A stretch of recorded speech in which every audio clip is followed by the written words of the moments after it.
single week that will never burn you. And thank you for letting us put us up there, because we're really just trying to have the conversation. Why are things getting so strange? And like a machine gun fire just doesn't stop. It's more intense, the next. It's called tunnel vision, where they put so many events out at you that you can't even focus. But we want to notice that, and we want to talk about the tunnel vision. So Ransom, how's the we're streaming where? We're up on Rumble tonight. I know that on the Adapt 2030 channel.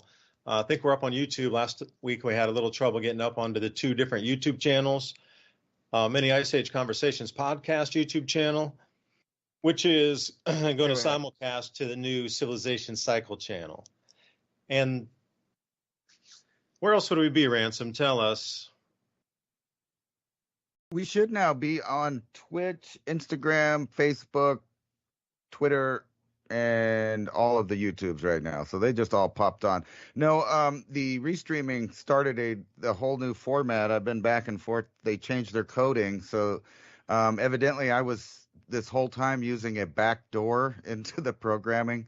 And they have a whole interface set up that you're supposed to be using. I've never used it. I just been backdooring the stream keys through and it all worked. So the guy I was talking to at the place literally didn't seem to know how it worked as good as I did, which is weird. But I blew their minds. You got the trial version. Perfect. Yeah. I blew their minds. I had to, screenshot and do video, of all of the stuff because they literally didn't believe their programming did that. And I showed them that it did. And then they got a whole new system set up now. And it didn't work just now. The other way was way faster the way I was doing it. But we should be live everywhere as far as I know now. We're just like everywhere out there in cyberspace at this point. Fully, man. Yeah, let me check all the feeds and make sure that they're going because some of them don't go through Restream. I have to set them up independently. Yeah, so that's why we are saying, please buy us a double espresso because we're trying to pay for wider servers also to get more reach out on the net so we can stream to, maximum 12 off of the service we have right now with Restream. We can stream off to 12 different channels, right? I think it's 15 now. Oh, 15. Okay. So that's our, we've been adding all the channels and you can find us. You know what I need to do? I need to go to that link tree and update all those things as well. So note to self, that's kind of a work night for me anyway. So I'll put that down as one of my notes, link tree, and I'll get you every single one of the platforms we're on that we stream to live. So you just go to one site and then click on it. And that would be either Linktree or come to our new website, civilizationcycle.com, and we'll have a button there just to click on to Linktree and go. See, it's a work night. That's something like that. My mind is busy.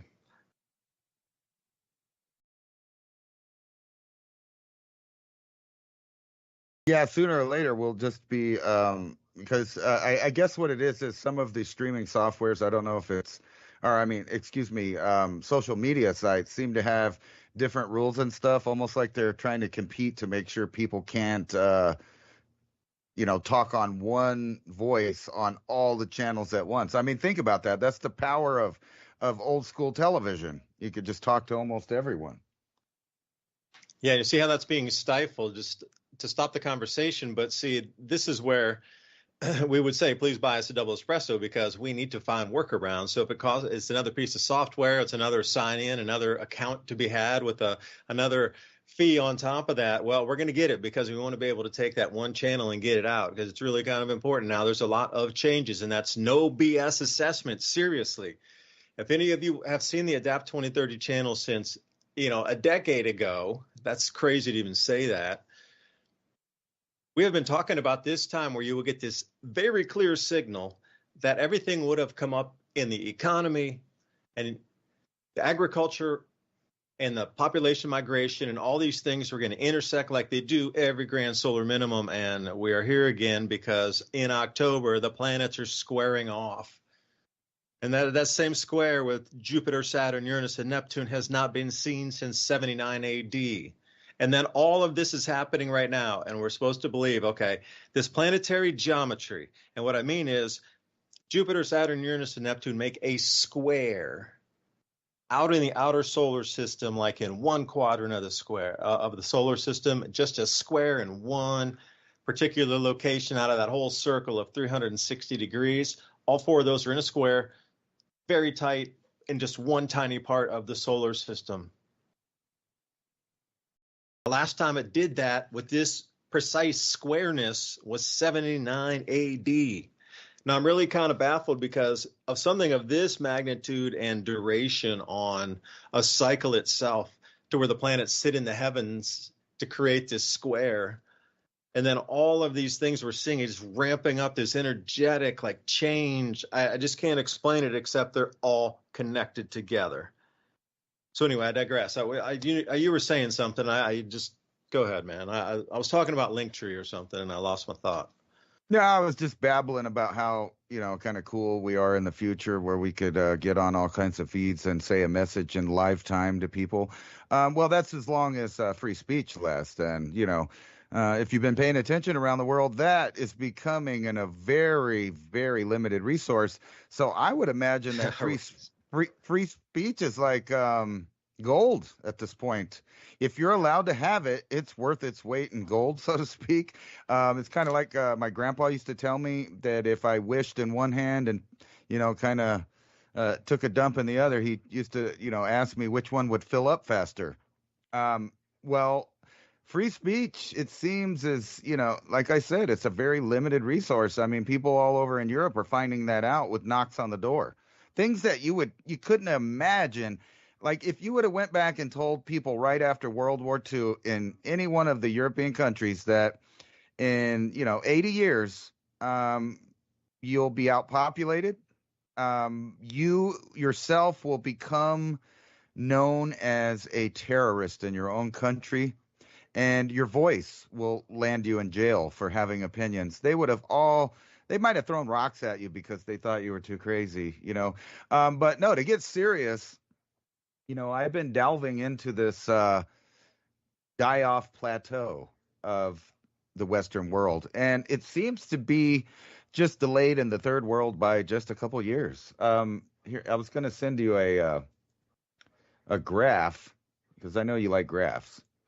Let me see if I can send it over to you real quick. And I'm showing everybody. Lover.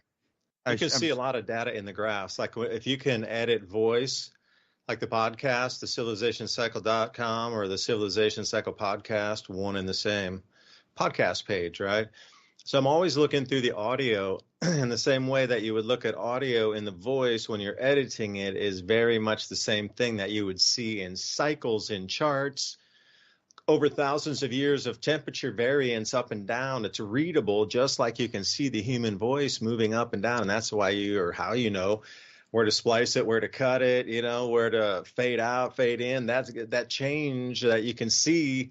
Something had changed in the voice to a point where it could be cut or snipped. Same thing, you see these climate charts, they come down and there's ebbs and flows in these charts. And that ebb and flow for me is the rise and a fall of a civilization based on how much food that society / civilization could produce at the time for the amount of people that were there. And if the production of agriculture declined, then obviously the number of people will decline with that. You can't have they can't coexist. They have to follow each other in a formula. I would agree with that. And, I've taken the science into my own hands because, they tell you to trust the science. So I'm going to trust the science in the graphs. And from any topic I found lately, if you just line up graphs over time, for some reason, the narrative of each topic doesn't match the raw data. And I'm showing everybody a change in the number of births from 2022 to 2023.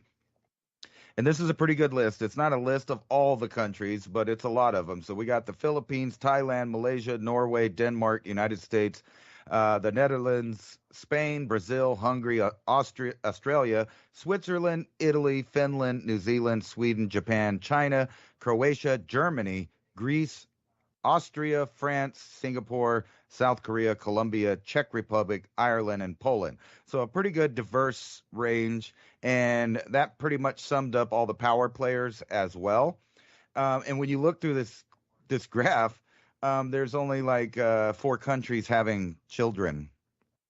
They're having children up any. So every other country is in the negative. So you start at Denmark, it's not that bad, 1.9. United States also at 1.9. Now, this number may not make that much sense to someone until they look at the fertility rate. But this graph shows that there's been a severe reduction in the number of births between the year of 2022 and 2023. Now, I would suggest that that trend is continuing into 2024, 2025, 2026, and for the next decade. And here's another one: fertility rate, total births per woman. And you can clearly see on here, there's very few countries in the world that are producing a positive birth rate in the year of 2022. But this little graph over here at the side that shows you the overall trend is going down, even for the ones that are producing a lot. And basically, the entire world is now not creating enough kids to replace themselves. Now, when you start adding other demographics data to this, like the most medicated countries in the world, or the least, you'll find out that the least medicated countries have a great birth rate and a great fertility rate for some reason. But the Western world, not so good. All of the main countries are going down, down, down, not only in fertility, but birth rate. And I'm not talking about just like a little bit. This graph shows that the main graph on this website, which is from the World Bank Group, fertility rate totals and births per woman. It starts out in 1960, and it actually goes down there. They had, Vietnam War. For some reason, people weren't having that much children. But by the mid 60s was the peak for the world at 5.3. And then the number just goes down and down and down. Even though they're telling you that the world is overpopulated, the overall number of people being produced, i.e., then replacing the population that exists right now, is just going down, down, down, down, to the point where some countries are in danger of not existing in only 20 years. And that's a variety of countries, like Japan is a good one to pick out. And then you have the European countries that are not producing European people. I guess I can say it that way. They're not having offspring. But when you look at the graph of this, and you keep going, my point is, without getting in trouble here, is that if you just keep looking at these countries and correlating these different things, like life expectancy, here's one that shows most people on average, even around the world, are about 81 to 84 years old for women and about 75 years old for men. And this is like on average worldwide. You can go through there. Now, some countries are higher and lower, but only by a few years. So that means that this entire population here of these people that have this life expectancy are all going to die approximately the same time, and with no continued birth. And this is what's funny, is a lot of people think that, oh, don't worry about it. There's mass migration and the populations can get replaced by the new arrivals that don't have the same fertility rates. But the problem is those people, those categories now are also having low birth rate and a higher infertility rate and lower amounts of kids. And weirdly, the places that have the highest fertility rate are the countries that the powers that be are investing in and moving into, and it's the opposite areas where people are trying to migrate to, if that makes sense. So people are migrating out seemingly of the best areas of the world with the highest fertility rates and birth going on, and they're leaving, and then they're going to countries that have some kind of issue with procreation, which all of the numbers show that there's going to be a severe and an abrupt plateau, and then an ever increasing inclining number of no population. So I know I said that backwards. A declining population from here on out. And that's just the regular mathematics. That's none of the social engineering aspects of the formula. And if you start taking those into account, you'll see that the trend's going to get worse. So this seems to be timed at just the right time for a world war to increase that and make that more exponential. And then you're adding on less food production, which is a direct number to number ratio when it comes to food availability and health, population, and population growth. So the world is in a real conundrum. The question is why is no one talking about this conundrum that everyone seems to be in as far as procreation? It's almost a numerical fact that if something doesn't change dramatically in the Western world, there will be no Western world, at least in the way that people think about it now. It's just not going to exist. The population is going to be so different that will correspond with changing in culture, government, and everything else. So we're talking a complete transformation in the Western world to a new civilization, and that is happening in real time. So my question would be, when did it happen last time? That same formula you're talking about, the peak population, the numerical effect of a declining population.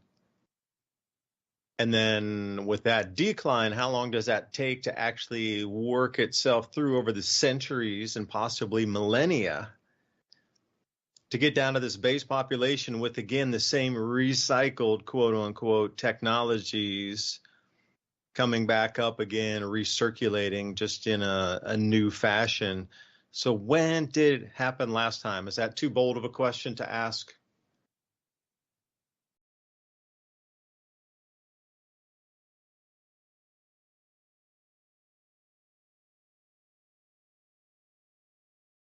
Ransom.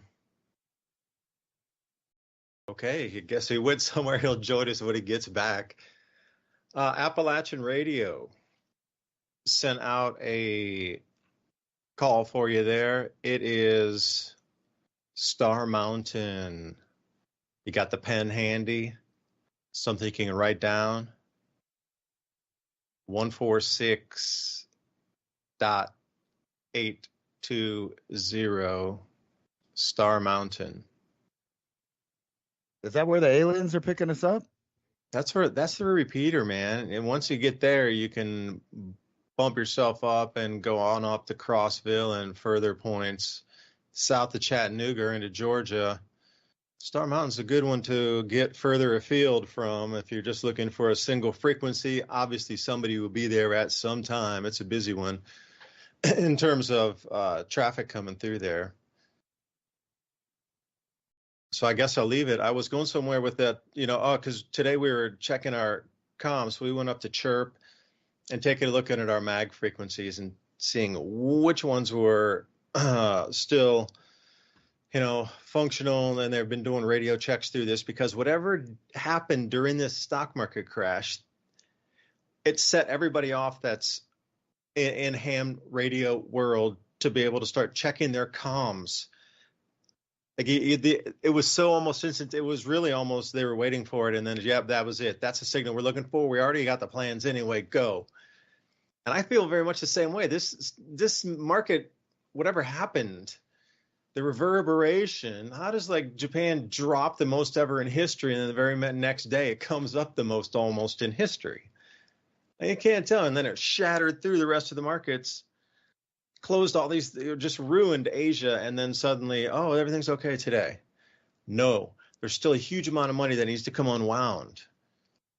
And this whole thing, whatever it is financially, through the airwaves, the banks, the interconnectivity of, the behemoth of these intertwined contracts that very few people understand how they're even written as insurance contracts on something that you bought, and then you split that 4 ways, and then those 4 banks, 4 institutions, 4, private houses come in and they say, we'll take that as a piece of it, and then they'll resell it on again, and they'll cut it up 4 ways into the next product for a next investment coming in. And like the family office will take some of that. like once it loses in an auto, you get auto stopped out. These things are just winding their way back at loss after loss after loss. The reason I'm saying this, whatever has happened, the ham community, at least out here where we are in Southeast Tennessee and further into Virginia and down in Georgia and North Carolina and way over through Nashville, everybody's testing comms right now. What is going on? With this, it seems so scripted. Like, what's the next big event to happen? Because whatever this one did, people are very aware that this was a gigantic shift, So that the new chapter we are entering, beginning as of this event, it's a new, for a better term, quickening, an intensification of quickening. What you saw from the Trump thing through the crowd strike to the Biden resignation, and then reverberations of stock markets, some possible arrests, some political theater over there that was big, and then whoosh. Like, that was a mini set of what it is to distract. Think about how much those major events were just all wound together as four things that you've already forgotten about. But it's the next bigger thing. Imagine if the market, all of them, what if they have to close the banks? They closed down so many markets during this, and then, I had these slides ready for you because I'm working on this video, and I wanted to tell you what was shocking for me is as this market was crashing, people were trying to decide whether to buy or to sell because there's huge opportunity. A lot of people were going short on this because they knew it would continue for a day or two.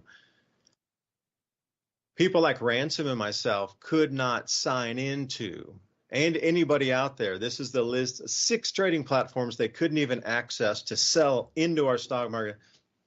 Anybody who had a regular account, you got locked out of trading, which is, only the institutions, only the big companies could have gotten in on those gains or whatnot. There was no way to sell.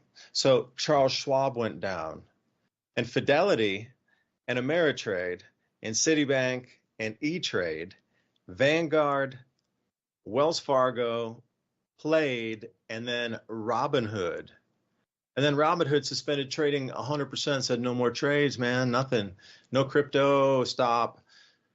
Like, everybody who had an account in that just got locked out of their money, completely locked out. They couldn't trade on those days as it was crashing. So for me, I was up late that night on that Sunday because I was, looking at Asia, and I saw coming through Telegram a bunch of stories about that it's crashing, and then I was like, wait a minute, I see something happening here. So like for me being up that late, I was about 6 hours ahead of people here waking up and seeing it because I was awake when it was happening versus getting up in the morning, seeing it and reacting to it at 6 a.m. when the news is already going huge crash, crashing at midnight here in America. So people woke up in the morning, be like, oh, okay, I want to get out. And nope, you can't tell me this is just some random thing happened with the net too. So I'm trying to weave some points together here. This is such a gigantic thing that they're proving to you that whatever you need to do electronically with your funds, with your stocks, bonds, mutual funds, IRAs, whatever it is, your savings account, your checking account, online, they're showing you that they can turn it off in an instant with zero access. And that's downright scary because if they're able to do it with what is considered people with money because they have extra money to own stocks and mutual funds and these sort of things, CDs, whatever, that they would get privilege to get into their accounts. But nope. That is insane that all of those 9 trading platforms went down at the same time in the same day and nobody could access it. And then the next day, wow, okay, it's back, but all the big institutional traders had come in and done their business. It's fascinating how Japan drops 12 to 14%. I'll have to get the exact number for you. Don't quote me on the exact. It's between 12 and 14%. It was the largest drop ever in Japanese history, ever. And that triggered the largest drop in Taiwan also in history. And then we got locked out of our stocks here. Now, that was a wealth transfer. That was pure and simple wealth transfer. Like, I can understand why the ham crowd and community is wanting to start to check their comms, right? Can you see that as a direct correlation there? Because if we're going to, people are seeing, wow, you're losing banking access, trading platform access. What if you lose the internet access? Then what's next? What if you lose your mobile phone access? See, that's the thing they're looking at. They're talking about a form of communication. So just walk that out with me. It's a form of communication. So if that major form of communication goes down, like the internet, and you're not able to get onto websites, then how are you going to communicate? Okay, that's one form. You can't even access it. So that I would consider that doesn't even work any longer. So those, you go into online banking in an emergency, okay, it's just not going to work. Don't even think it's going to work. Okay, what's the next plan then? So you probably want to find out what's going on around town first before you drive into town. But be cautious. If you go up to a roadblock or see, just don't even get close to that. Who is it? Craig Simpson. This is no BS here. Craig Simpson, he was over in Somalia. During that time, it was very close to that when that Black Hawk Down incident occurred that the famous movie was portrayed after. But he was telling me, like, when you come to a roadblock, don't go and drive up to the bumper of the car that's at the roadblock. Now, it could not be like maybe I'm not talking about a really organized police roadblock where they're waving you through. This is something like out in the countryside, a little bit on a country road or sort of like half main road. And cars are pulled up in both directions and they're stopped. When the people are out talking, he's like, don't approach that situation, just stay far back. So if you need to back up and get out of there, you have room to turn around. Because if you get too close to that bumper and then something else, another car comes up behind you, and I don't know, Craig had some crazy, just insane things to think about, but you are going to want to know for sure. Like, if the banking collapse were to occur, I was talking to Lynette Zhang, and she was saying 6 days is what you had. Once it all starts and the fear push, the fear phase starts, you get about 6 days maximum to get where you are. So then you start to think about, okay, well, day 1, 2, 3, people are confused. But day 4, 5, 6, if food's not coming to the stores, people are going to be, maybe stopping cars to see what's in them. Day 7, 8, 9, something like that. They're making their own little posses in the neighborhoods or in the local communities. The hoodlums are getting together or whatever form they take. And they're like, these are our neighborhood. These are all, we knew these back streets before you did. These kind of things. Little militias will form up around there. And then if you do see, you're going to want to know, you're going to have to learn how to use something outside of what we consider regular platforms of communication. Your phone doesn't work. Awesome. Well, then what are you going to move to? If you're close to a highway, CB radio, base station CB radio. Awesome. You can pick up on a lot of road traffic. I bet they're sharing stories left, right, and center. Because that's what you want. You want to get that flow of information. So if you're looking at different repeaters that get a lot more traffic, then that's one you would want to tune into. You don't necessarily need to broadcast, but you can listen and see what kind of traffic's coming across there. It's the same thing. Like if you can get on a busy repeater, or if you are near a highway and a base station on a CB set, you can get an enormous amount of information by the conversations of either trucks on the road, of people talking, chatting, of where they've been, where they're going to, what they saw, what they heard, versus the same thing. Okay, this town, that heard this happened here. And then you can hear that same traffic rolling through on, like I say, some of these more robust and used and wider footprint repeaters. So anyway, Ransom, I was going somewhere with that, but again, I think it was a sham, and I really think this was the starting gun. I can't really explain to you why, because this is a it's such a difficult event to explain that whatever was, we've left that. It's called almost like being in space. You ever see that where they undock and then the little pod floats away slowly in the anti-gravity, no atmosphere, and that one decoupled and it's drifting away back toward Earth while the little pod or whatever it's rocket stage continues forward toward the moon or something. That separation just occurred with this event. We're in a totally different phase right now. And they're broadcasting to you clearly, you are going to lose access to your banks, finance, banking, stocks, bonds, mutual funds. You're not going to be able to sign in to access any of it. It's so clearly broadcast here. So what is the plan? I hope somebody does have a plan anyway, Ransom. I was rambling. Go. No, I think those cryptocurrency things and the Japanese yen thing were basically the same thing. Japan was, claiming that they were going to play with their rates, right? But then they didn't, which caused all kinds of weird repercussions in the stock markets. Actually, from what I could understand, is that if they didn't do that, the yen was going to fail. Excuse me, the yen, right? That's Japanese, right? Yeah. Okay. Yes. Okay, and that was going to fail, but also, they have super inflation like we do.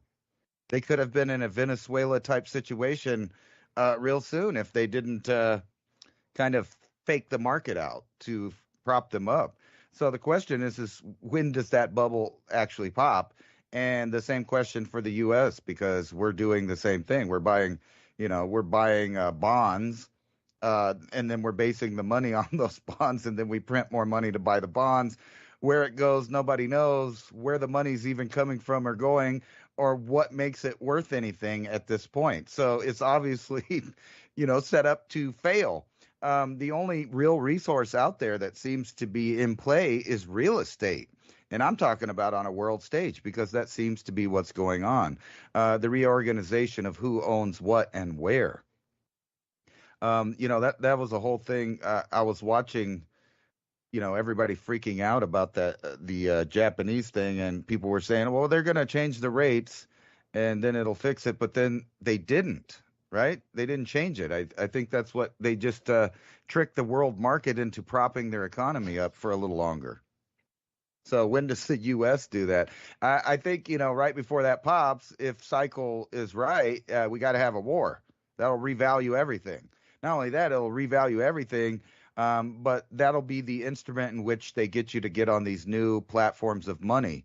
I'm wondering, like where the lines are going to be redrawn, like what kind of new unions are going to be formed, because they don't seem to be joking around about the conflict going forward. You saw Russia just move their anti-defense systems into Iran. Iran's promising to bomb Israel. Israel's promising to bomb Iran, and they're already bombing some other people. And then quietly in the background, who shot Nelly in the belly with a meatball, baby? right. And then you got the Ukrainians with their new form, which I think actually is the precursor to the nightmares you're about to see all across Europe, which is drones flying up to things and blowing them up. There's going to have to be money that the governments are going to have to ask from its citizenry to develop new laser systems to take care of these drone threats. And I see this going a big deal because it works so well, seemingly, right? And you can mass produce them. And when we get into a conflict like that on a world scale, there's going to be one player in the midst of all that stands out more than everybody else because they already have the infrastructure going to do that, and that is China. China is the one that is going to be the number one drone producer, especially if any kind of world conflict breaks out. And they're willing to, like I said, their population's already dwindling. They misestimated it in the first place, and then they had horrible policies leading up to a further collapse of this. So they're in some real trouble too. It's seemingly everybody in the world has a government collapse problem imminent. And it seems like they've all timed this final battle, or so to speak. They keep calling them final battles, but there'll be one after that, and there'll be one after that, because they need it to prop up these economies that are based on nothing. And the more and more that robotics take over the menial tasks that human beings are getting paid for in sweatshops around the world, the less and less they need massive amounts of labor, which goes into the equation of a worldwide population collapse. And, if you really think about it, they have all these different triggers, but at the same time, they've been talking about this for a long time. I mean, I don't think that the Georgia Guidestones got to sit there as like a public art piece for all that time if there wasn't some kind of significance to it. And when you read that population on there, that sounds about right. If you take into account the falling population rates around the world, catastrophic wars and famines that are bound to come because of the leaders of the world are seemingly just going right into it. And you can already see that there's going to be civil wars breaking out all over Europe. Right here on the border, you're having multiple players that people don't realize when they think about the border and the open border. Is we're talking about all these countries that we're talking about as far as players in World War. Right at the border, they're catching hundreds of Chinese men coming across. They're catching people from Afghanistan, Iran. Where's the money coming from for all this? And where's all the money? Exactly. They have to be. Where's the money coming from? Well, I don't know where exactly, but think about it. They print their own money. They don't really need the money. They just give it. It's meaningless money to get people to do things in the meantime. Right now, when the collapse comes, that's when all the receipts need to be, happening, and no one will care because everybody will be repositioned in the places planned out. And if you think about the U.S., for example, it was brilliant to open the borders wide up and allow millions of people, mainly from South America and lower North America. But in there, you can hide groups of people from all over the world. Matter of fact, I just showed the audience of some poor Africans that tried to come in through the United States, but they got caught up by the cartel. They got kidnapped. They got tortured. Their families were sent bills, basically, pay us the ransom. Not me. It's not my fault. I didn't take them for ransom, but they wanted ransom money for these guys. And they're coming. They probably spent all they had getting here, judging, by the values of different countries, and the odds of them being wealthy weren't that high. So, you have all of these different factions now boiling and brewing at the southern border with obviously assets being able to cross anytime willy-nilly and no one really doing anything about it. And then, I'm looking at this article right here. This is just out in left field. It just shows you the delusion, the deception, the illusion, and the dissimulation that we're all living in right now. The idea that technology is out of grasp that could make humanity have an easier time on Earth, and yet they're not using it. And this is just an example. It has nothing to do with anything. It's talking about the if I can't even say it, insectothopper, which is basically a flying dragonfly that was built by the CIA in the 1970s. So people are, recently in the 2000s, just barely caught up in the conspiracy theory world that there could be little bugs, birds, and things. And then now you got crazy people out there thinking nature is not real. But at the same time, some of it's not. I mean, some of these conspiracy theories have a lot of basis in factual information. And if they had this kind of tech, I mean, I'm showing a picture of it. It's just the regular size of a big dragonfly. It was a unmanned aerial vehicle from the 1970s. And that goes more to the point about what the world is about to experience in the form of a drone nightmare, because that is the new form of warfare, and they're going to display it. That's why they're trying to get people used to the idea of seeing these $1 million tanks, $1 million choppers taken down by a $50 drone and $30 worth of explosives. So things are about to get really hairy, especially, I think, going to start in Western Europe and move its way until it just blends in with the Eastern European conflict and the Middle Eastern conflict until that, I mean, there's nothing else to call that but World War III or a new world war. and they're going to force us into this. The question is how will they get millions of people over there to fight these wars? And they've already been kind of showing that. Speaking of, food availability, if you're a poor person that lives in any ghetto across the United States, any of them, any poor community, white, black, Hispanic, it doesn't matter, and the Marine Corps comes up to you and tells you, hey, I can give you $30,000 right now. All you have to do is go over here and sign up and go. But then all of a sudden, guess what? They fixed and reworded the draft. So when things get bad, like it is in Ukraine, where they're running out of men, young men specifically, they just institute that draft. And that draft doesn't just say all of the people from the U.S. between ages 18 and 26. It says every male and female within the United States of America. So they already have that planned here.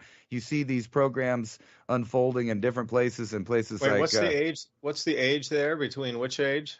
18 and 26 years old. And that's the main age of all of the people that are coming across the border. So there seems to be that's optimal fighting, optimum Yeah. body performance too at that age, huh? Those are also the mean ages of the people that are flooding Europe. So what we're talking about is all of the world's military age men being stirred up into a conflict. And the only reason that you would really want to get everyone involved is for massive worldwide population reduction.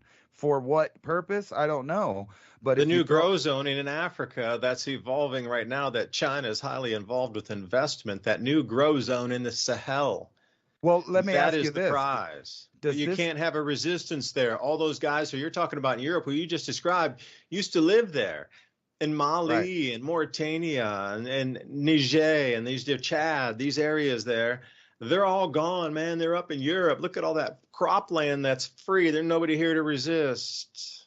Well, let me ask you this. That's the prize. What happens if worldwide they start forcing carbon decline? Where do you think the grow zones would be if the worldwide globe started getting down to like 200 parts per million or something like that, or maybe 180 parts per million? Well, that's extinction level event for all life on Earth. Extinction for everything at 180. I mean, plant, animal, lizards, reptiles, butterfly. It doesn't matter. At that low concentration at 180 parts per million, it's an extinction level for all life.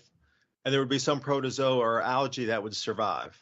You don't think they could create grow zones around the equatorial regions and use buildings and carbon dioxide machines on purpose just to keep all the grow zones? Or even better yet, where would everyone go if things began to get unbearably cold near the polar zones? I mean, I'm not saying that's going to happen, but any of this could happen with just a few events, like an impact could do it. Something like Tonga could do it if it was on land. So any one of the land, volcanoes blew up all kinds of millions of cubic feet of debris and rocks. And what happens if multiple go off? I mean, we're talking about just like things that have happened in our past. But this civilization cycle, so to speak, seems to be more manufactured and managed compared to any other one, at least as far as we know, because we can see it in real time. Back then, we have no idea if people knew bad times were coming and they planned accordingly. But now we know it's happening, and that's just from human activity. You know how they talk about global warming as a human activity? Well, the mass extinction on the planet right now seems to be of human origin or human, doing. The population reduction, the infertility, all of this stuff, the movement of populations to put them in areas like, so just let's use the UK and Ireland for a small example. They have failing birth rates. They're going down. They're infertile. There's barely any of their population as it is. And now there's just as many or a growing population of people that don't like them and they don't get along. They have opposing views on religion, politics, social environments. So that is like literally a fire that someone stacked the wood up and put the kindling under, and they're just waiting for the right event. Now, what happens if Iran and Israel goes to war, and then the United States intervenes into Iran, which makes Russia intervene, which side of the fence do you think the Islamic groups around the world will side? They're going to side with the Russia BRICS, Iran, Iraq, Syria, Jordan, Saudi Arabia, who's playing both sides of the fence just in case the other side prevails. And when you look at the stocks, right? All these stocks going up and down. The one thing you can count on making money from in the near future is weapon stock, military industrial complexes. They're not losing money right now. Matter of fact, I'm pretty sure that their stocks are going up while all of the rest of the world's finances are disappearing or in decline. It does seem that it is incredibly timed. And that's what as you mentioned, cycles. The time is known between the cycles. Because you cannot tell me, it is incredibly strange that Warren Buffett sells half of his Apple stocks ownership, half of it, and starts to crash the market on that sale alone. $277 billion this guy has in cash. Like, it's all out of the market. What does this guy know? He's called the Oracle of Omaha.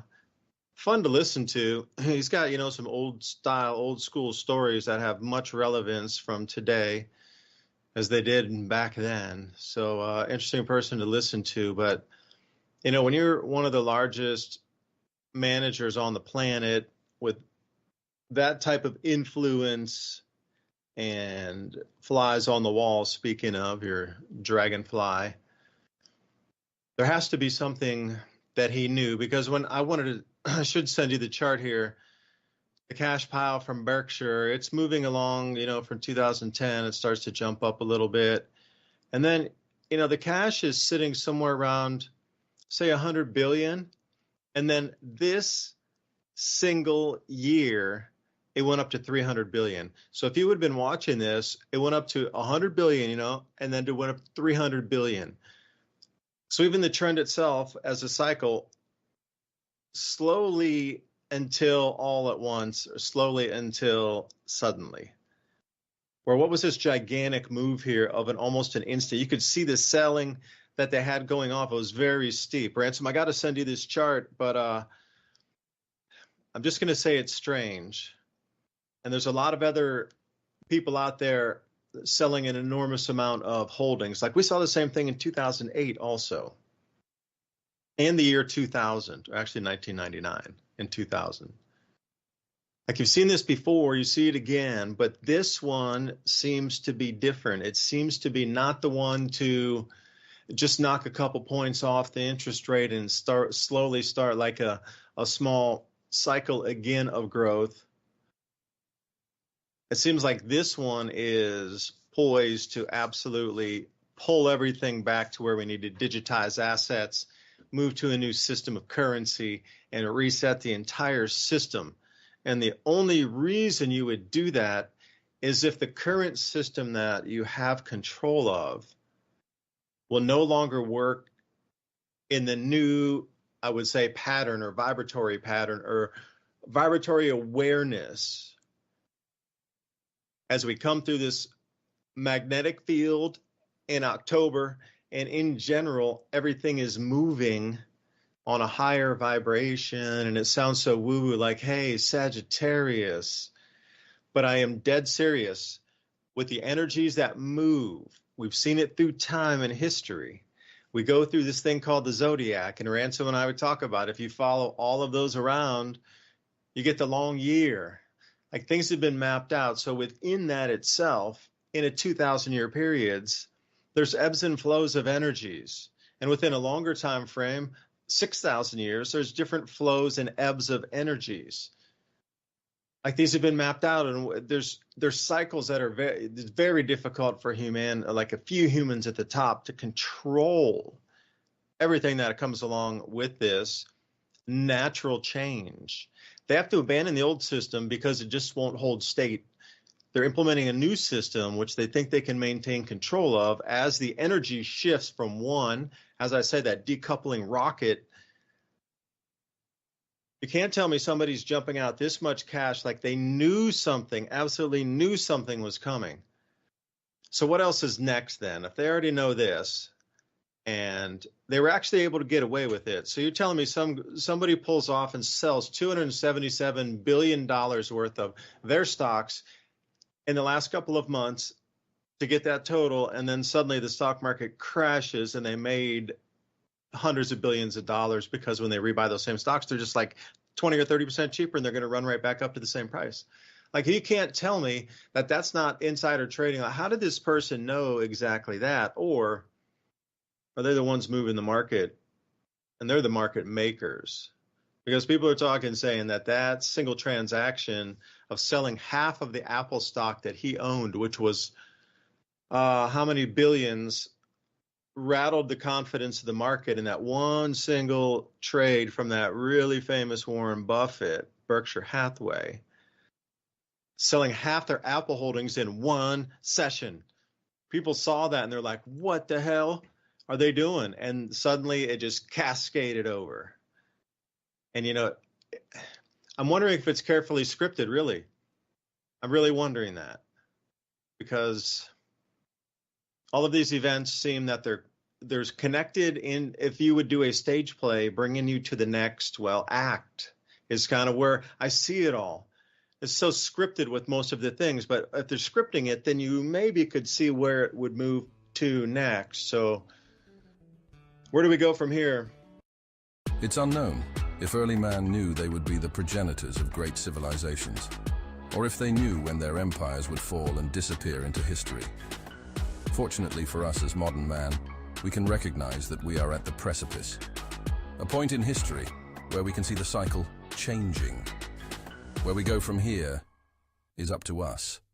How do you feed your families when the shelves are empty, the stores are shut, and there's no food available? What is the fastest, easiest, and most productive foods to grow? What is the quickest way to get somebody who has no skills at all up and running and producing very quickly? If you understand that we're at a point in history where it is no longer optional to be growing your own food, if you're like really freaked out and concerned because you've never grown food before and you don't have any skills, you don't know how to do that, but you know how important it is, then I want to let you know, however you stumbled here, you're in the right place. My name is Marjorie Wildcraft. I'm the founder of the Grow Network, and I have been the female leader in the survival and preparedness space for the last 20 years.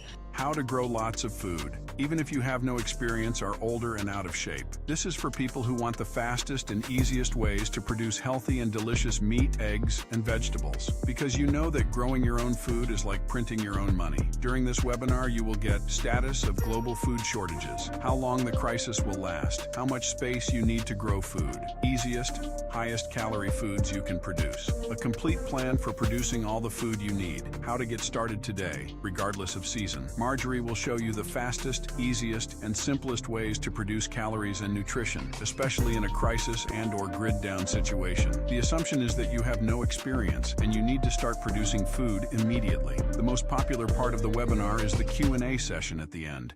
So please come prepared with your questions. Pro Clear Cleanse is the most powerful spray cleaner on the market today. No elbow grease necessary. Pro Clear Cleanse cuts through grease and grime like a chef's knife. Finally, the one cleaner that can do it all. Powerful surfactant cleaning technology cleans ovens, glass, porcelain, even polished wood. Environmentally friendly, less packaging and waste with no harsh smells, pet safe, child safe. 5 tablets equals 1 bottle of traditional cleaner. It's 5 months of cleaning for a fraction of the cost. Behold the grease-erasing power of Odor Crush. Simply drop a tablet into your bottle of warm water and shake it so it is evenly diluted. Spray the surface you want cleaned. Let set longer for tougher grease. Take a paper towel or a reusable cloth and wipe. Done and done. Howdy, partner. You know people are having dinner and the smart ones are eating beef. Let me tell you a brief history, or more accurately, a beef history of dinner. Domestication of cattle happened around 8000 BC, but that's not when beef became what's for dinner. We've been eating beef since times before history. The earliest cave paintings have beef eloquently depicted on the walls. Those cave drawings of the hunt were for the aurochs, a primitive bovine. That's right, beef. Like I said, people are having dinner now, and the smart ones, well, they're eating beef. Americans want great food today, but we also want to have great food to eat if things go south in a hurry. Unlike most companies that take the cheapest, worst parts of the cow, then turn them into beef crumbles, whatever that is, they freeze-dry them in hopes that their customers will never actually try to eat it.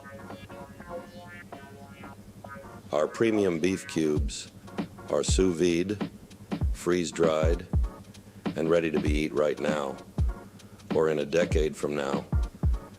We want you to eat our beef now, so you can buy more. Prep with steaks, not with beef crumbles. This is a high-quality product. It's all American beef and 100% natural. None of that craziness of lab-grown meat and mRNA jabs.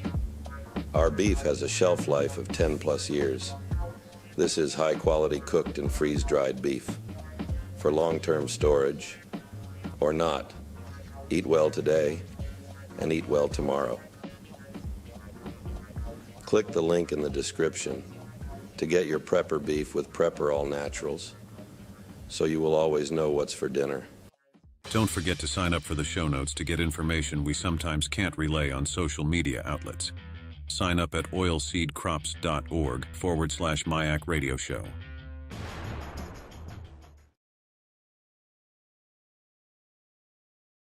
The trigger for that is you look for this.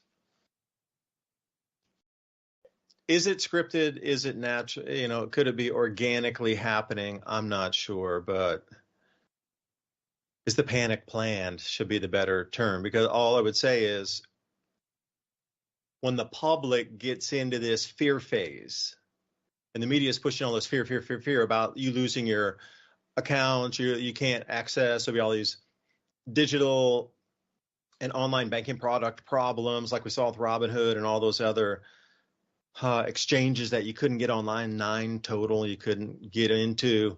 You know, but this will be for the banks and the actual online banking for the average person. Just in your savings account, debit card, whatever that is, to do that online easy banking stuff for yourself, like move funds and auto pay bills and things. They're going to run with that. Like, you can't do that. It's broken. The computer, you can't. The website's down. The whole industry's down. The whole thing, just like we saw.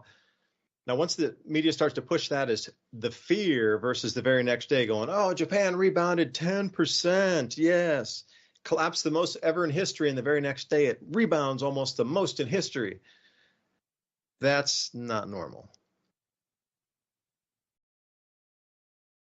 So what are these events that we're looking at in time that are markers to tell you that the phase has changed, that something's amplified, it's quickening, it's going to go faster, the events are going to be a bit larger, they're going to be more like psychological, or, you know, you get that tunnel vision of events where you're just so overwhelmed at one time, you actually shut off thought, or you just stop thinking. It's like too overwhelming. Because you get all these massive events in a row, and then boom, it's just, I can't stand it. It's like the Calgon commercial way back. Hey, shout out for the people who understand the Calgon commercial way back in the day. And then what happened? And then what? That is the question we wanted to get into. Is the panic phase planned? Because if it is, they want you to do that, and then that's where the reset's going to come. Once something like that occurs, when they get into the panic phase where they want you to be worried front and center about your online banking not working, your debit card's not working, your credit card's not working, when they're pushing that actively in the media to get you to focus like, oh no, all my products won't work. I don't have any way I can get my money. I don't have any way I can get to the bank or even online. Once that gets pushed in the media, that is your signal that they are absolutely pulling the rug. I mean, pulling it. And when I say that, they're talking about an 85% loss on purpose, in my opinion. Well, where would the money go with that much? We would definitely have to have a plan to transfer 85% of the world's wealth in a single event or series of events over a couple of weeks. Like that just doesn't happen by itself. That's planned and coordinated, pure and simple. And again, that's, what we were talking and discussing last hour. So thanks for joining us here at Civilization Cycle and Revolution Radio. Also, thank you for allowing us to stream here, to originate the broadcast across many other mediums over on Rumble, Brighteon.com, Vigilante TV, Twitter, and a host of others. But Ransom, I think the play that comes with this next is, if we truly go down that road, and this was a marker that there's going to be an amplification, and the time frame for, you could call it the elections on October, or the planetary squaring is also in October. That month is so focal for everything going on at the moment here. And when you look at that overlap in time, I'm thinking, what? If the markets really truly evaporate like they plan to just redistribute all this wealth, like you want to be ready for that, so you don't get shaken out in that redistribution, that you're holding on to whatever you can because you see the signals in front of you that it's there. Like, hold on, it's like diving under a big wave. Take a deep breath. And you're able to hold on to something as you move through, because I swear to you, they're going to go to real world assets and they're going to start digitizing everything of value under new smart contracts. After these banks fail and they bail in your properties, I don't know. How close are we? And Ransom, I'll come back to the question. I don't know if the panic phase, yeah. Okay, that's baked in the cake. You already know that's going to be a signal to look for. That's a no-brainer, actually. But they're going to hold on to this stability thing as long as they can with the interest rates and like everybody's talking about it, until they drop the shoe, literally. So, welcome back to the second hour of Civilization Cycle, Ransom. Thanks. I was, thinking there when you were talking about all that, about the automation of the human domain and how that fits into that. And if you remember back, I'm going to say 10 or 15 years ago, you remember all of the people that were displaced out of jobs from the banks whenever they started going over to digital systems and better computers and online apps and all of that stuff. That's going to be the same as like the automation in manufacturing. The more that these companies move over to robots, when the time comes for everything to shut down, guess who's not going to be mad?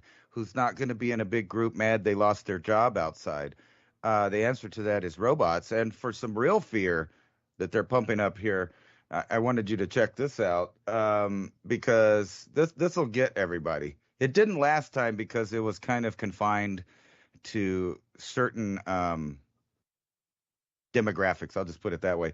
But now we have a global alarm for monkeypox. And get this, it's supposedly spread by touch. So they're worried that the WHO is now claiming that you got to be careful, because now there's a new health emergency that will just cross borders. It's going to be who's doing this?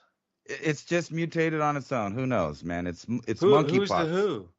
I have no idea. No one does. That's the problem. But anyway, Teenage Wasteland, the Who. Right. Doctor Who is he's magical. So maybe that's the source of this the magic monkey. Spell. Oh. Right. So the magic monkey is now transmissible just by skin touch. And, And don't forget, Ransom, your best friend forever, the bird flu, jumping in to dance to the BFF right on top of the magic monkey. Oh, it's getting ridiculous. I'm telling you. That one's just there to make you hungry while you have, sores and stuff. Guess who's not going to get it? Homeschooled kids. I'm just saying, a lot of these things. No, they have no limit to the amount of fear that they're doing. And all of that's going to keep everyone distracted.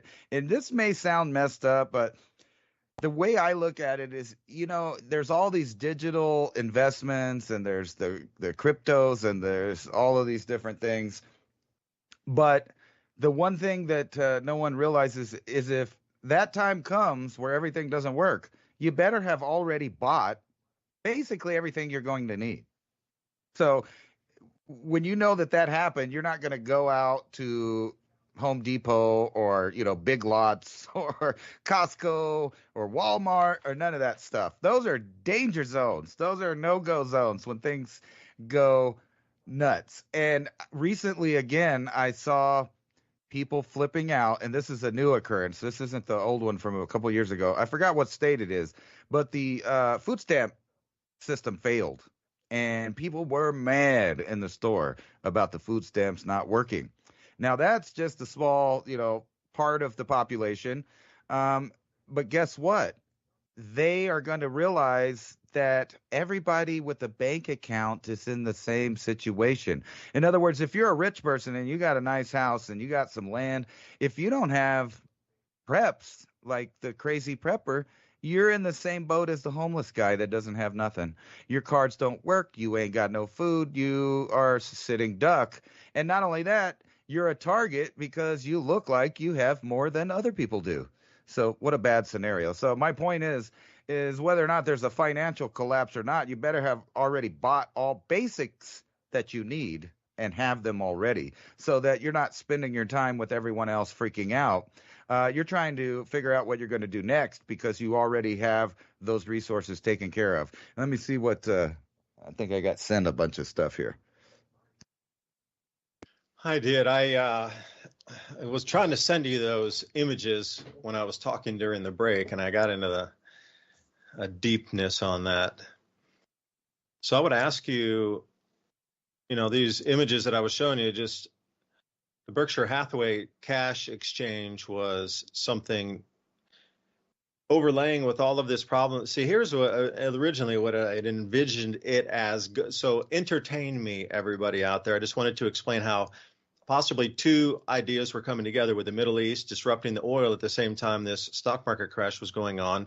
If that could like double or triple, quadruple the effect to get to what Ransom was talking about, where nothing works and you should have a plan, hence the ham radios, the GRFS frequencies. If anybody is interested, why don't we got to have the GRFS here? Let's see. No, that's on the Mac. Oh yeah, GMRS. Okay, it's 462.550. And that's one that most people would monitor. How are you going to communicate is the main thing. And how are you going to be able to satisfy your debt obligations to financial institutions that are closed or you can't pay them? So what if you have an auto pay mortgage and it always pulls out, or you have an auto pay bill, whatever it is, phone, whatever, anybody, there's an enormous amount of auto pays for bills, water, electricity, anything like this. If that ability is stopped, then what happens to you on the other side? Well, you didn't fulfill your contract because you didn't get those funds over to the bank for your mortgage. And they can technically, could they call a default? If the entire system's down, it wasn't our fault. Technically, would they say, well, you have defaulted on your property, you have defaulted on your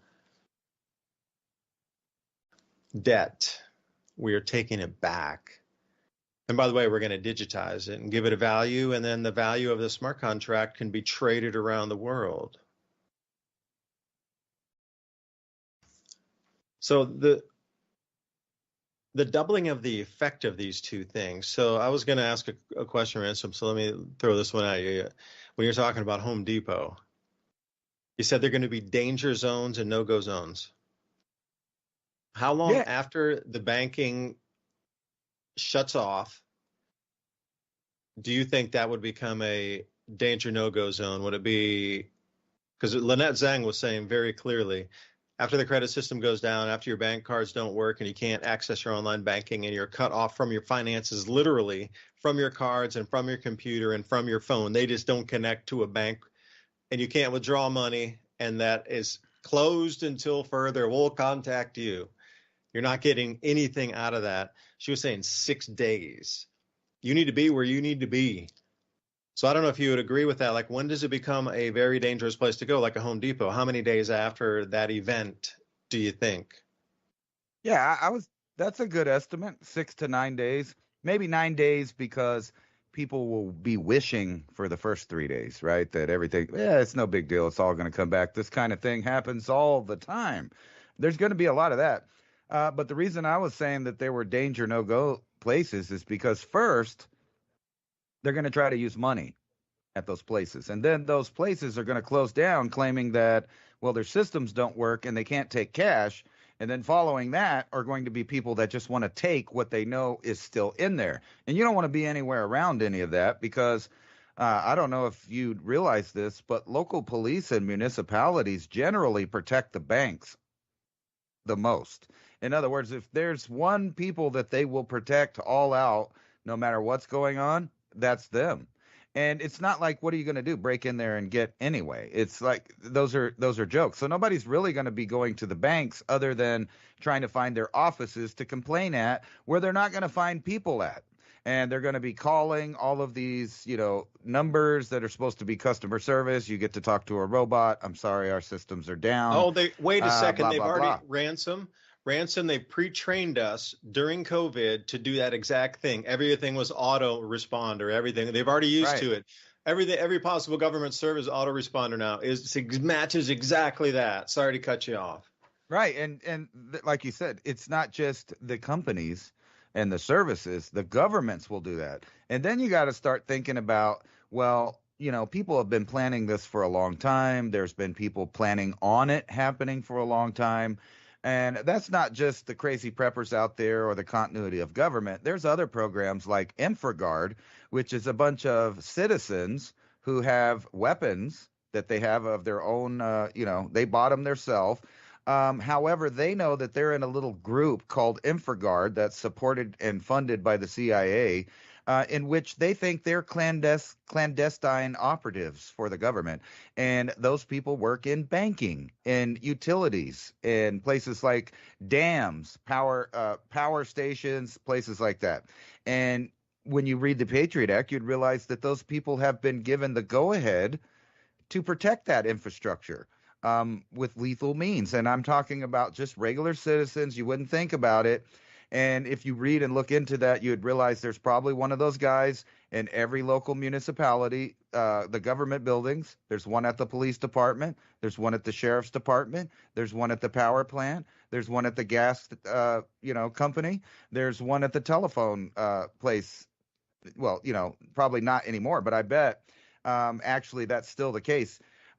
Did you notice that, I don't know if you've noticed this ever by, circumstance or happenstance, but if you go into cities and you go look for the old Ma Bell building, basically, there's going to be a couple of them. They're still owned and operated and guarded like little government things. And, recently, because of the fires and the floods in Ruidoso, New Mexico, FEMA, I got to see operate in real time. So in other words, we have guess where they set up. I just want you to guess because I think you know. In that parking lot behind the house. No, close. There's an old Walmart that used to be down the road, and they moved to a super center somewhere else, but they kept ownership of that building. And FEMA rolled right into that Walmart property and used every bit of it. It seemed to be already set up for this to go. So this was plans laid out that they got to implement and use all their money. They set up the giant tents like they have down in El Paso that house the migrants.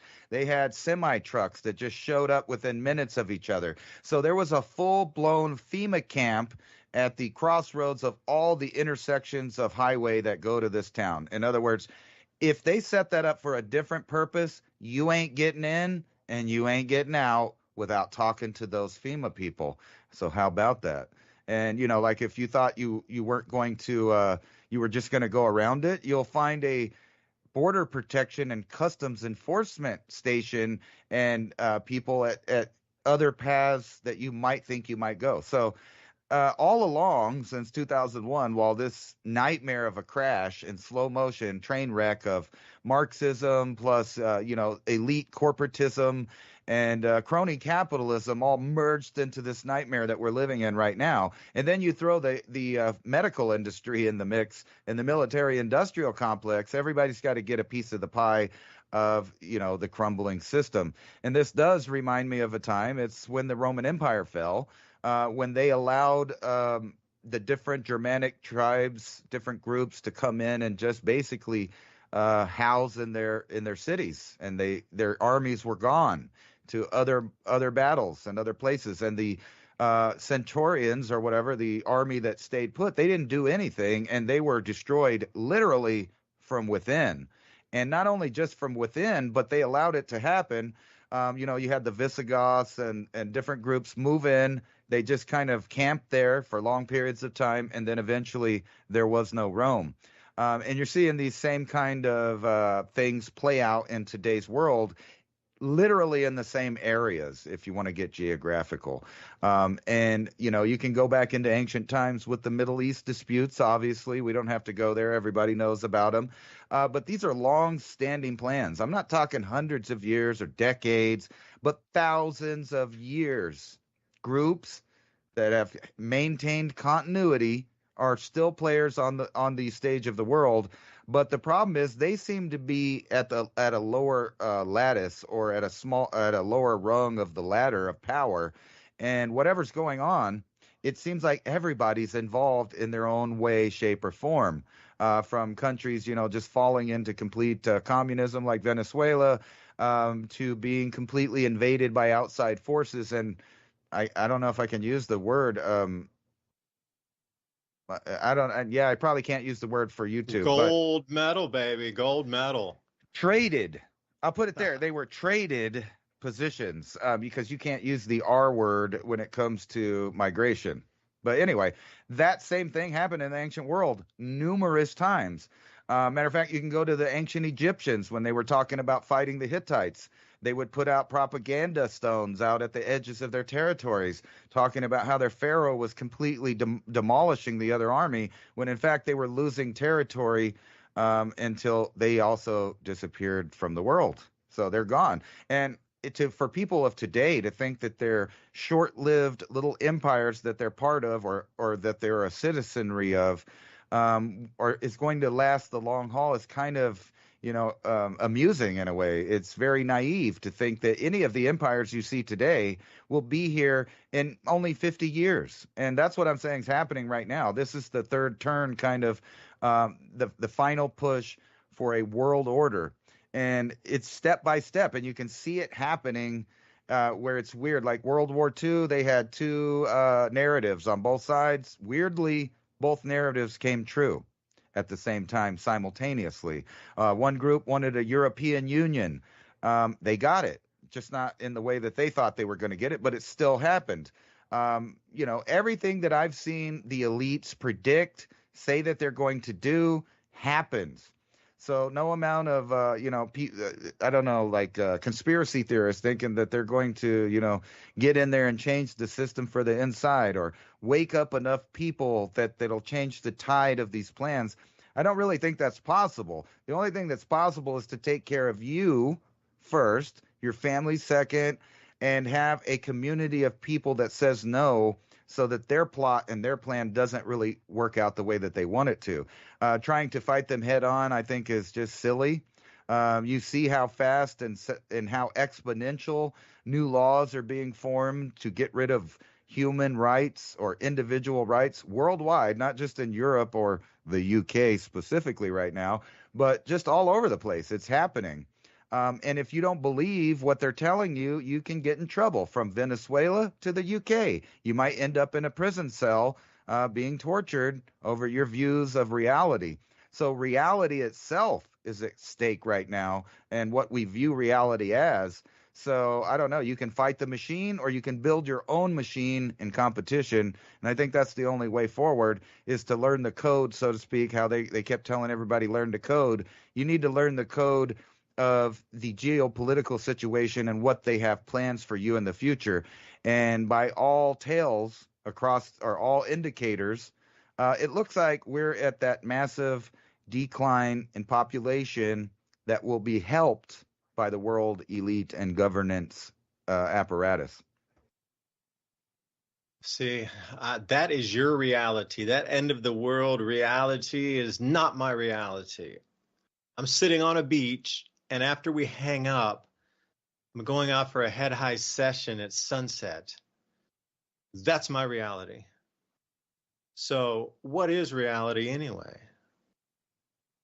It's in the mind that we've created for this. And I really almost go into that individual, that every person has created their own universe around them, idea of the multiverse that we're existing. We've created our own thin layer of the onion for ourselves. Have we? I am curious because as you move forward, it's almost these things perhaps we were thinking about. Did we manifest that by thinking about it? Oh, don't get me That wrong, I'm not David. sure. I think plenty of people are going to be sailing off in the sunset, living good lives after all this. It's just which group of demographics are you going to be in that's with the people that run things, because they have plans for each other too. I think there's plenty of niches still. And I'm not talking about the end of the world. I'm talking about their reset of it. So if anything, it's the beginning. It's the beginning of beautiful times. Describe to me the kumbaya that they're selling. Sheesh. Not the end of the world. So would you want to go to the Sahel? Because I am looking at a map of the Sahel here, because Ransom, when you were talking, I was actually looking for some of the old trade routes of the Ghana Kingdom, the Aksum Kingdom, the Mali Kingdom, all these different kingdoms through time that were transiting across what is now super dry desert in the middle of what you would consider the Sahel or Sahara, that the climate had moved that much in the last several hundred years, not thousands, hundreds, that what was once grasslands and low forest is now nearly just dry blowing sand. So when you look at this, that has reversed itself. Now there's an enormous amount of water coming back, and you can start to see the whole system here in play again. Like something also is changing. If you're looking for big signs out there, the information, especially in this last month, is interesting. On the natural side of things, if you're going to look at data-driven info, at the same time, all these things geopolitically are happening.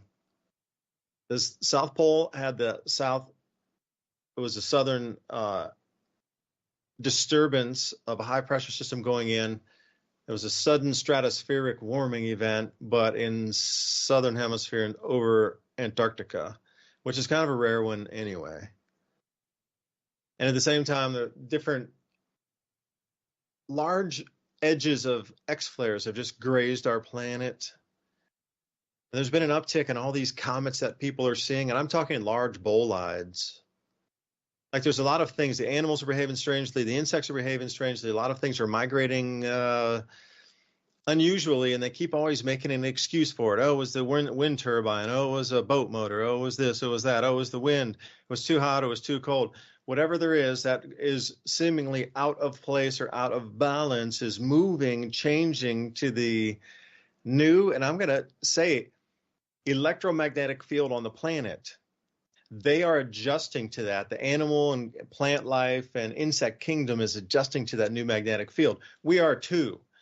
That's called, the magnetic field's changing. So it's declining. Our magnetic field's decreasing 5% per decade right now. And they think that's sped up actually. So 5% per decade, 10 years, 5% of Earth's magnetic field decline. So as we move into a different magnetic field state, the way that money operates will also change, because I talk about state, the vibration, the frequency of that magnetic field resonating, what does it create in the electrical sphere that can be measured in terms of like millivolts, for example? That ebbs and flows. So where is this going to go to? So many changes on the planet, electrically, magnetically, the way people are thinking. I'm really only can conclude that the magnetic field of a lot of people's brains, because of our changing Earth's magnetic field, those born 30, 40, 50, 60, 70 years ago are now in it, entering and have become immersed in a new magnetic field on the planet. Even 5 years, a 5-year-old child, if it's declining 5% per 10 years, then if a child 10 years old would have experienced a 5% decline. So by the time they're 20, it's 10%. By the time they're 30, it's 15%. Like, do you think they were born into a certain resonance? So the mind, the way it fires on itself and those synapses connect, it's an electrical connection, but you change the magnetic field and your brain literally doesn't work, or parts of it malfunction. So think about all the insaneness that we've had today. Maybe we've come over like a cliff and we've reached that point of no return with the change of magnetic field on the planet and it affecting humans now. And again, this all fits into the apex at the top, like Ransom mentioned, with the population apex and then now subsequent decline for the rest of humanity, literally for a long time. And the energy as well. I mean, there's a lot more resources that could be utilized, but to get them very cheaply, or anyway, you could call that peak industrialization we've reached as well. Peak labor. They'll never need any more workers than we've ever needed probably 5 years ago. Never, ever again in human history. For the next 5,000 to 7,000 years, we will not need this many people ever again, ever.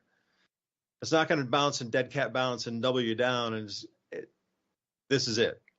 So we are at a gigantic, is an understatement, juncture in history. So where would you go? Like the Sahel, again, I'm coming back to the map. This is one of the areas that is planned to become the new growing zone on the planet because the rainfall has increased tremendously over this area. And I would mention Ethiopia,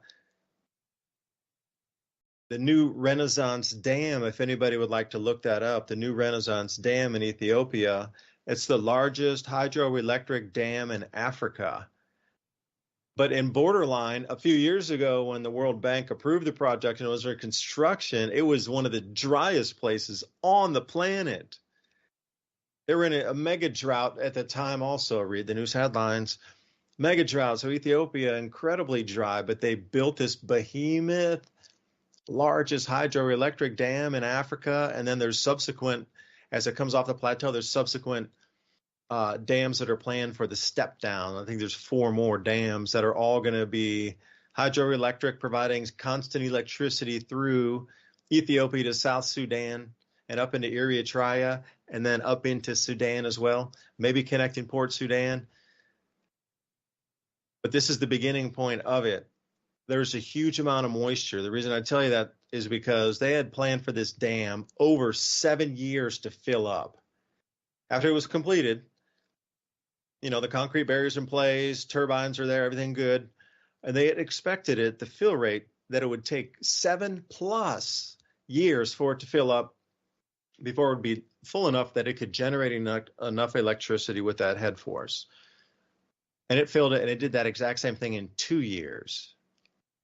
But on the west part of Africa, around Nouakchott and Mauritania, you get down to Guinea-Bissau and Mali, all these places we're hearing about in the news with the resources of uranium, with Niger and Mali, these places that have had coups and asked the U.S. or the British or the French to leave, get out. No more colonization, no more people allowed in. It's our own natural native resources, and all of you foreigners out there, you're not welcome here anymore unless we say you are. Because we know who the bad stealers are. You're all out of here. Get out. And that has happened in all of these countries. But in addition to that, the agriculture is off the hook. It's some of the best yields they've ever had and recorded since they've kept tabs of this from the say 1400s or so would be a good one. A lot of rice is in there and a lot of sorghum there also. So there's above ground water resources increasing from the flow, and it's explained as the West African monsoon is on these massive cycles of thousands of years. It's a 2,000-year fluctuating cycle. But at the same time in North America, we have something called the North American monsoon that's on a fluctuating 4,000-year cycle itself. And also it has started to move. And this is the reason you're seeing a huge amount of moisture being pushed directly through Baja and straight up into the area where they had the Burning Man and all those floods over in California and Palm Springs, and that whole, hurricanes coming through and multiple arc storms, but it's more that lower push from the Pacific through and up into those dry areas where you are, Ransom, and it kind of getting wetter up in there, that push during the monsoons much, much heavier. So you're starting to see it globally. There is a shift going on. Now, is the magnetic field responsible for turning on the shift? That's the main question. Because if it is, then the magnetic field declining 5% per decade, anybody who's alive after 10 more years, you're going to experience at least 5% more decline in the Earth's magnetic field. So that's a given. Precise measurements, you can forecast it out, even if it stays at the exact same rate, which a lot of people think it's sped up to something like 10% per decade, which would be 1% per year. But so after you live 10 more years, then 10% of the magnetic field's gone. So literally 10% of your brain should be barely functional, because as you were born into a certain frequency in a magnetic field, there's a little variance on that. But if you go too far out of that state, I could see where the brain might not function as correctly. And we're starting to see that today. This is breakdown in just everywhere, like mentally. The entire dysfunction of the world is simultaneous. It's kind of strange how it happened. Like everybody literally just lost their minds. Is it because of, literally frequency around us in terms of Wi-Fi routers and all this kind of electromagnetic frequency coming out of devices and towers and all these things? Or is it a combination of Earth's magnetic field declining 5 or 10%? Unknown. 5's for sure, up to the 10's unknown. All these gargantuan weather shifts everywhere. New cycles, multi-thousand-year cycles, all triggering simultaneously as well. So we get all these multi-thousand-year cycles validatable now. At the same time, humanity has lost its mind. That there's got to be something there with that overlay, and I do believe it's either solar system or regional star system based, where the region of space that we're transiting through is more heavily electrified. That's the question, because if it is, then that means we are on a bigger cycle, and there's nothing that really could be salvaged from this time anyway. So don't look at it as a collapse. It's a change that if we continue the present system, and I'll caveat, quote unquote, if we continue the present system, will not work any longer with the new resonance field that we're moving into. So the movement is going to be done to try to cut this here, and thanks for playing. That was the last vibratory field. See ya. The next 5 years or 10 years, we've lost 5 or 10% more magnetic field on the planet. The perception is going to be different for people viewing reality. It absolutely is. You cannot tell me, so give me some stats on an MRI machine. Somebody had mentioned this also. Okay, you go into an MRI machine, then why don't you have the same effects that you would for the Earth's magnetic field stepping down in strength, like lowering magnetic field intensity? I have your answer. Yeah, go. I was hoping you did. And you know what? I listened to you and Mike talking about this and the questions that he asked you. And it made me realize that he probably wasn't aware of some of the current technology that's out there. So whenever you get a MRI, throw us a comparison on the tech for that. All right. Well, an MRI is just shooting waves of microwave, magnetic waves through you to get a picture. It's kind of equal as far as the wavelength, but in recent technology. See, he was asking why that doesn't affect you. Well, it's not designed to affect you. It's designed to take a picture of what's inside of your body. Let's skip over to some technology that is designed to affect the way that you think. And we'll just start out with this one. Nanomedicine researchers develop new technology to control neural circuits using magnetic fields. And they give you all kinds of cool diagrams and stuff. But essentially what it's saying is that if you put out a magnetic field at different pulses and at different, let's see, basically like frame rates that you would be dealing with imagery or sound, of sight. This puts it out at different frequencies, at different levels of intensity, in certain patterns. And what they can do with that is take control of a brain, to put it, bluntly. And that's what this study's all about. It's about taking control of rat brains using, here, I'll tell you exactly right here. It says researchers at the Center of Nanomedicine in South Korea have unveiled a technology that can manipulate specific regions of the brain using magnetic fields, potentially unlocking secrets of high-level brain functions such as cognition, emotion, and motivation. Now, if you've kind of gathered that, so they're saying that they can control how you feel, when you're hungry, when you're not hungry, all of that's inside that study. And mice are just like people as far as the brain goes. So if they could do it to mice, they can do it to primates. They can do it to you if they're not already doing it. Here's a different one about something similar. Wireless activation of targeted brain circuits in less than 1 second. So in less than 1 second, they were able to use different frequencies of electromagnetism to make fruit flies move and fly them around where they wanted them to fly. So that is physical control of the brain. Now, I realize that this study and this article is about a fly and that this other one is about a mouse. But what I'm saying is when has the technology that they're putting in things like physics.org or Omni or any of that other stuff new? It's never new. It's always old. And I don't know where they got it or if they recreated it. But if they did it, there's other people working on it, probably in DARPA, that can do that to a human being. So you know what a LRAD is, right? That's a thing that makes people basically overwhelm their senses. It's so much sound, it messes with their eardrums. They can't concentrate. They have a microwave gun that can make you poop yourself. And that's a different. Bring that to a party. Actually, that's a different one. That one's not microwave. That one's ultra low frequencies. But they also have a microwave one that can burn your skin. So they can affect a crowd negatively with pain, pooping themselves, whatever, all of that stuff. But when you get into the real science of what they're really doing behind the scenes, they're using nanotechnology and electromagnetism to control animals. Now, these animals in these tests didn't even have any nanotech inside of them. What they're saying is that they can use nanomedicine just with the electromagnetic waves, and that's it, both of them. Now, let's get to a totally unrelated article from Zero Hedge, Nanotech in Dentistry.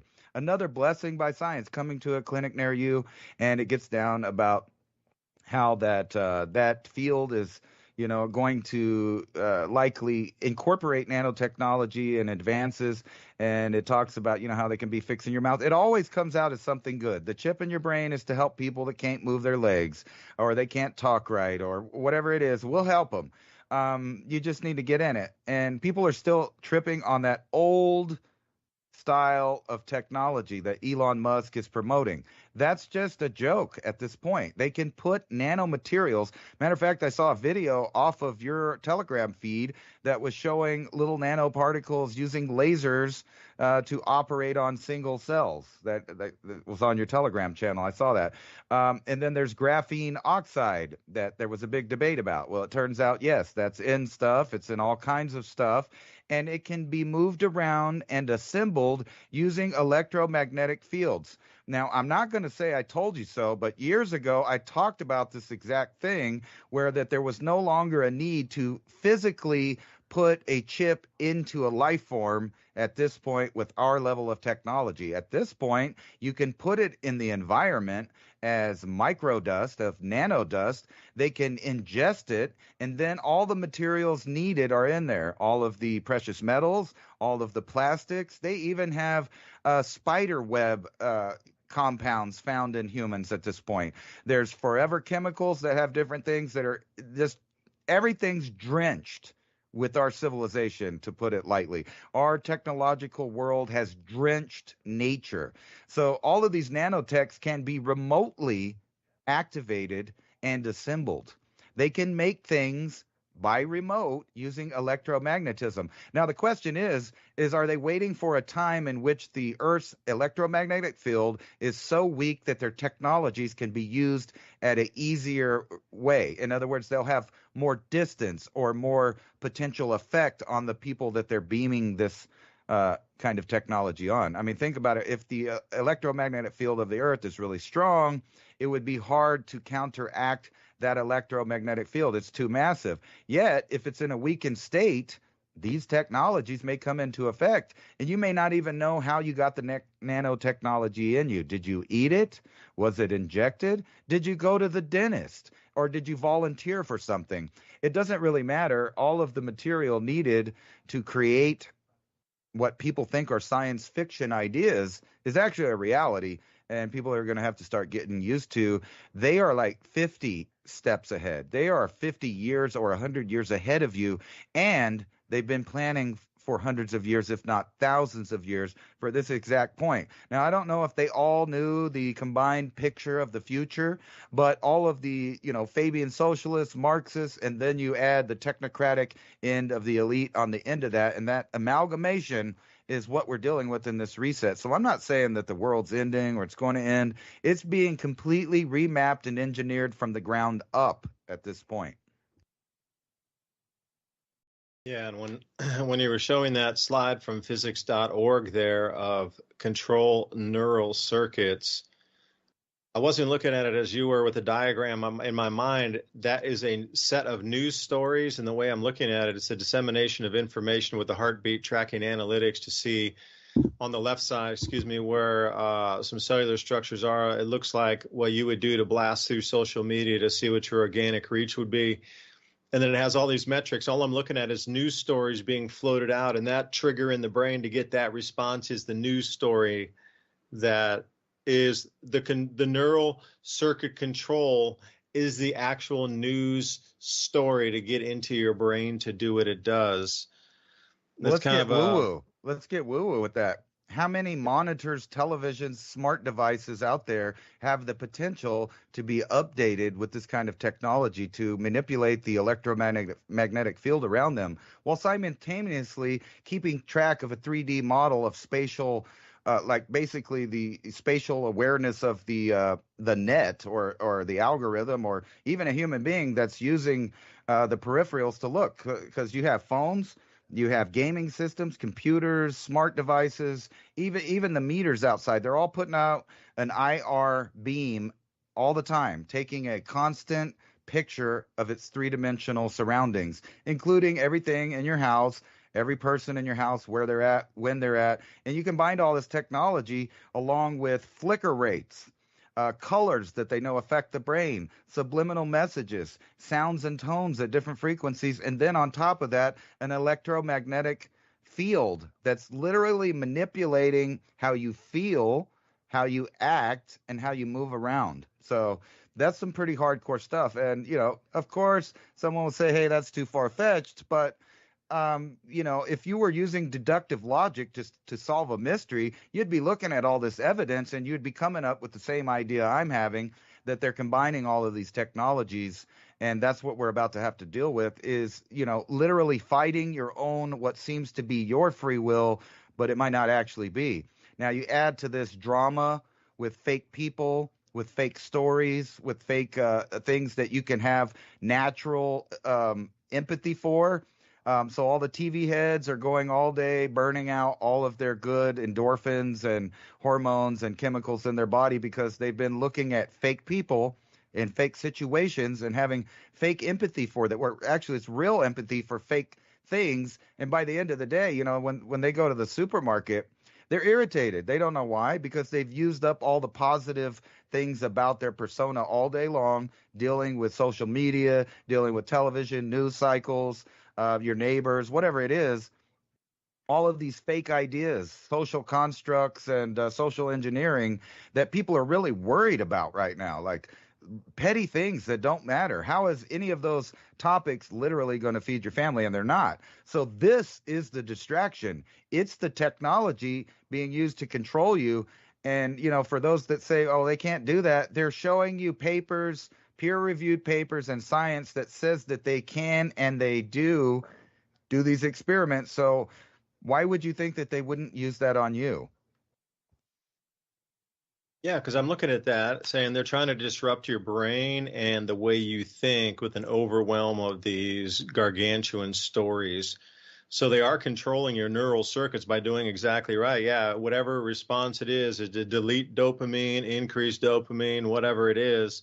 But, you know, that response that you get through that story, that is the disruptor. So you could change that word from nanomedicine straight into you know, headline story, control neural circuits. You know, the delivery device, you know, everybody's thinking that it's a physical thing, but perhaps it's a mental and you know, a mental thing too, where the news stories are coming into your brain at that rate in interpretation that it actually changes the chemicals, like you just mentioned there. So the way you would feel, the way you would think. And then also at the same time as there's a decreasing magnetic field change every single day, it's slightly lower. You know, that you start to get into these, well, the future. I was laughing when we were talking about nanotechnology. I said, what if you had bad nanobots that were all focused in and on your teeth, and you had to, like, say dental surgery, and they're like, put the bad nanobots in there, and those are, you know, teeth hurt, you know, where you're getting drilled, and you got like all these nanobots on your teeth. Oh, horrible. That was a terrifying image that you sent me over there in my mind when you were talking about nanobots and teeth, scaring me. We need to crack through the hologram or the holographic reality, I guess. But please do us a favor. We just have our new podcast website up and running, civilizationcycle.com. Feel free to contact us. Emails at the bottom. Buy us a double espresso so we can work late into the night if you feel that's something worth your time. And the episodes are there as well. So take a look at the site.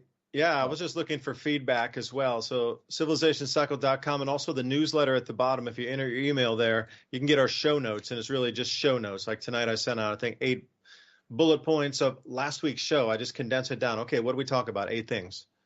So that's the same thing tonight. If you enjoyed our content, I'll send you a list of 5 to 8 bullet points that I thought were super interesting.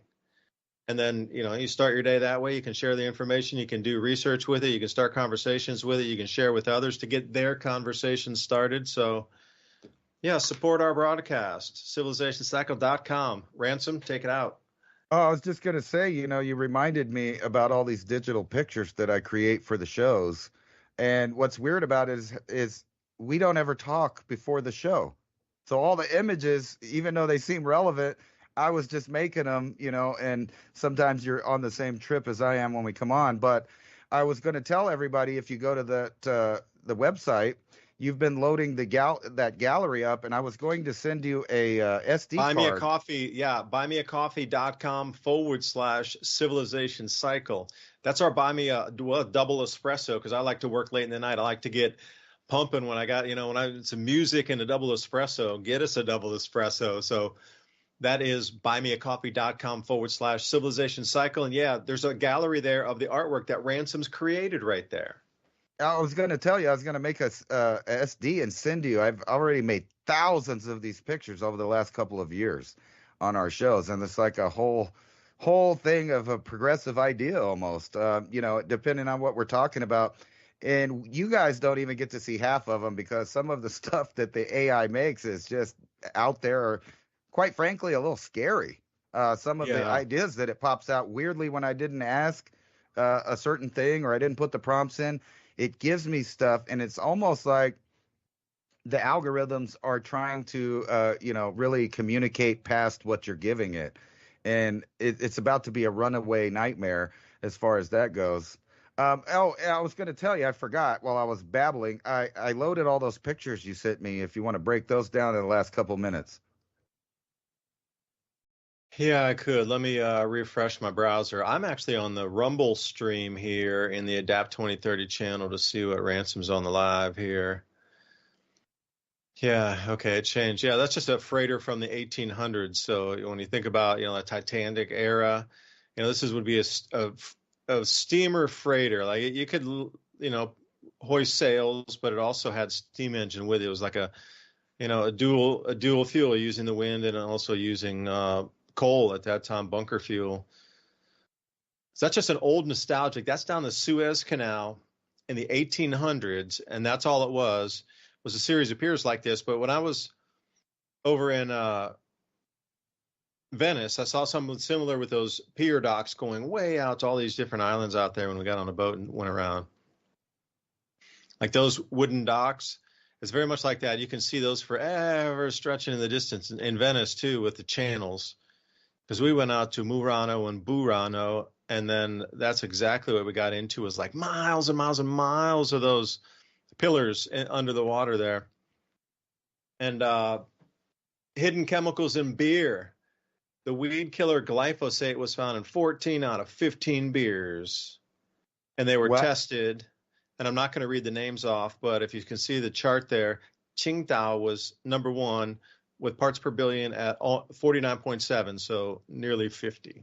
And the lowest on there was Samuel Smith Organic Lager, 5.7 parts per billion. And that's it. Be careful what you eat too, and during this time, you should be inspecting your electrics or your digitals. Like for me, I have the ham radio here. Channel mode. Sales, we were working with hams today and doing some comm checks. So having all the batteries recharged, you want to think about, you're taking inventory of your stored foods, because something is very strange with what's going on in communications with the ham people, also the banks, and there's something else coming.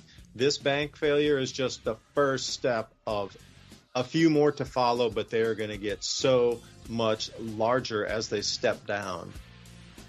So take an inventory of life, basically. Give thanks for everything you have.